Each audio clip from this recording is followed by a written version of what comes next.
फिर आया 1681। जनवरी 1681 में संभाजी महाराज का विधिवत राज्यारोहण हुआ और वे छत्रपति बने। छत्रपति बनते ही संभाजी महाराज ने सबसे पहला काम किया, मुगल साम्राज्य के सैकड़ों मील अंदर बसे महानगर बुरहानपुर पर हमला और वहां से 2 करोड़ रुपयों की वसूली। इसी तरह अप्रैल मई 1681 में मराठों ने दक्खन के मुगल मुख्यालय औरंगाबाद पर छापा मारा।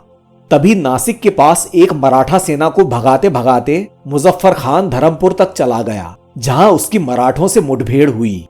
दोनों पक्ष जीत का दावा करते हैं, जो आने वाले 25 साल में लगभग हमेशा होगा।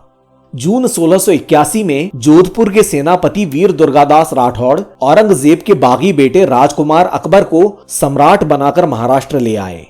इसीलिए अब से हम राजकुमार अकबर को सुल्तान अकबर कहा करेंगे।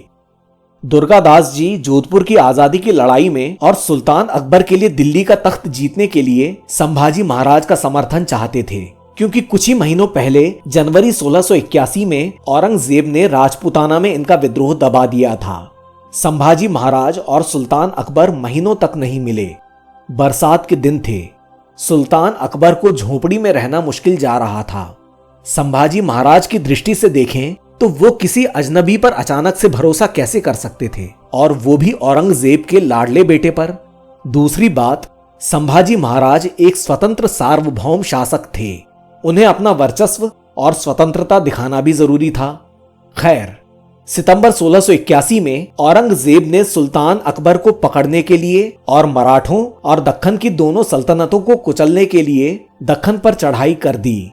साथ में थे ओरछा और दतिया राज्य के बुंदेले, जिनमें दतिया के युवराज दलपत सिंह और बुंदेलखंड के अत्यंत लोकप्रिय महाराजा छत्रसाल भी थे, जो ओरछा राज्य से अलग होकर पिछले 1 दशक से मुगलों से संघर्ष कर रहे थे। लेकिन 1680 में वे मुगलों के दोबारा मनसबदार बने थे और बाद में 1681 के आखिरी महीनों में तीसरी बार।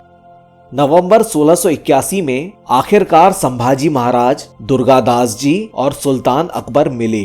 अनकरीब इसी समय बहादुर खान की जागीर के कर्ता धर्ता दीवान गंगाराम गुजराती ने इलाहाबाद सूबे में विद्रोह कर दिया और वे मदद मांगने संभाजी महाराज और सुल्तान अकबर के पास आए। सबने मिलकर रक्षात्मक और आक्रामक नीतियां बनाई। रक्षात्मक व्यवस्था तो शिवाजी महाराज स्वयं ही करके गए थे। तापी से लेकर तंजौर तक पहाड़ी किलों का जाल बिछाकर और कोंकण तट पर समुद्री किले बनाकर उनकी बनाई हुई नौसेना को संभाजी महाराज ने और भी मजबूत किया। दक्खनी सल्तनतों की मुगलों के खिलाफ एकता को भी अब 100 साल पूरे होने को आए थे। छत्रपति शिवाजी महाराज ने उसे काफी विकसित किया और अब इसे आगे बढ़ाने की जिम्मेदारी थी छत्रपति संभाजी महाराज पर। संभाजी महाराज और सुल्तान अकबर की आक्रामक नीति के अनुसार औरंगजेब के दक्खन आने से पहले जंजीरा के सिद्दियों और पुर्तगालियों को दबाना था और मौका देखकर दक्षिण में उभर रहे मैसूर राज्य पर प्रहार करना था, ताकि आदिल शाही और कुतुब शाही को पीछे से ज्यादा समस्याएं न आए।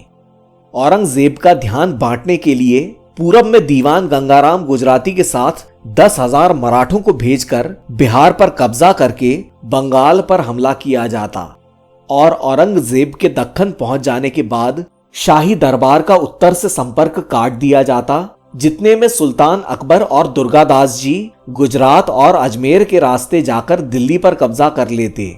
इसमें जोधपुर के राठौड़ तो शामिल होते ही, लेकिन साथ देते मेवाड़ के सिसोदिया, बूंदी के हाड़ा और आमेर के कछवाहा राजपूत। इसके बाद शाहजहां की तरह ही औरंगजेब को भी बंदी बना लिया जाता। लेकिन इन सब के लिए बहुत देर हो चुकी थी। जब तक ये सब योजनाएं बन पाती, तब तक नवंबर में औरंगजेब का दरबार बुरहानपुर पहुंच चुका था।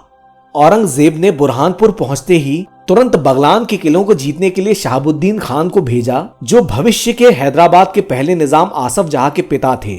इसके अलावा मराठों का गुजरात का रास्ता बंद करने के लिए, कल्याण या तल कोंकण पर हमला करने के लिए हसन अली खान को भेजा। सातारा पर हमला करने के लिए भेजा खान जहां बहादुर को और कोल्हापुर पन्हाला पर हमला करने के लिए अपने दूसरे बेटे राजकुमार आजम शाह को भेजा। उत्तर कोंकण में हसन अली खान की मदद के लिए तथाकथित मुगल नौसेना और जंजीरा के सिद्दियों को मिलकर कोंकण पर हमले के आदेश दिए गए। अंग्रेज मराठों के दुश्मन सिद्दियों को बंबई में शरण देते चले आ रहे थे, तो अपरोक्ष रूप से ये मुगलों की मदद हो गई। दिसंबर में इस संयुक्त नौसेना ने कोंकण तट पर शदीद हमले किए। पुर्तगालियों को भी डरा धमकाकर इस हमले में शामिल किया गया।